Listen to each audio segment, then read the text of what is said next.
عمو، ايه يا حبيبي؟ هو ممكن تبدل لي كيس السكر ده بسمكتين؟ جايباه منين ده يا ماما؟ من البيت. ماما عارفه حبيبتي ان انت واخداه؟ لا، ليه؟ ماما نفسها في السمك وانا واخواتي جعانين ومفيش اكل في البيت. بابا موجود يا ماما ولا؟ لا، بابا متوفي. تمام.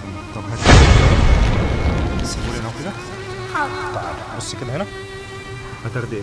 عايزه تاكلي ايه؟ هات اي حاجه يا عمو. هي شوفي اللي نفسك فيه، شاوري عليه وانا اعمل لك منه. هات ده. من ده؟ ماشي. طيب انت ليك اخوات؟ اه، كم واحد؟ ليا 3. ما شاء الله. يعني انتوا 3 وماما صح؟ اه. حاضر. تعالي تعالي يا ماما. عمو انت مش زعلان مني؟ لا يا حبيبتي انا هعمل لك اللي انت عاوزاه، ما تقلقيش. احمد جاهز ده على السريع بعد اذنك. روق عليه. تعالي يا ماما اقعدي هنا، اقعدي يا حبيبتي على الكرسي ده. انت في سنه كام؟ انا رايحه 5. راحه 5؟ تمام. واخواتك؟ وانا اخواتي صغيرين، يعني في كي جي 2 وفي واحده في سنه 3 واخويا صغير لسه يعني عنده 6 شهور. ما شاء الله. انا هشتغل معاك اتفاق، حاضر.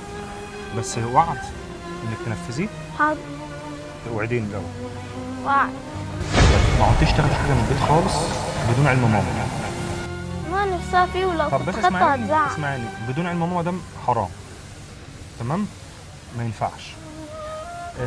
حاجه تانية، لو انت نفسك في اي حاجه عادي ممكن مثلا تيجي لعمو واحد زي يا عمو بعد اذنك انا عاوزك كذا، هيعمل لك اللي انت عاوزاه من غير ما تاخدي حاجه من ورا ماما، وفي نفس الوقت ما تزعلهاش. ما انا رحت لمحل سمك برضو قبلك، ما رضاش حتى يديلي مش ولا مشكله، ياخد ممكن مني تكون كيس. مثلا هو امكانياته ما تسمحش ان هو يديلك حاجه. تمام؟ فانت ما عدتش تاخدي حاجه من البيت من ورا ماما. تمام؟ وانت في اي وقت تحبي تاكلي سمك تعدي عليا. تمام؟ لو لقيت عندي سمك انا هعمل لك اللي انت عاوزاه، انت ليكي واخواتك ومامتك.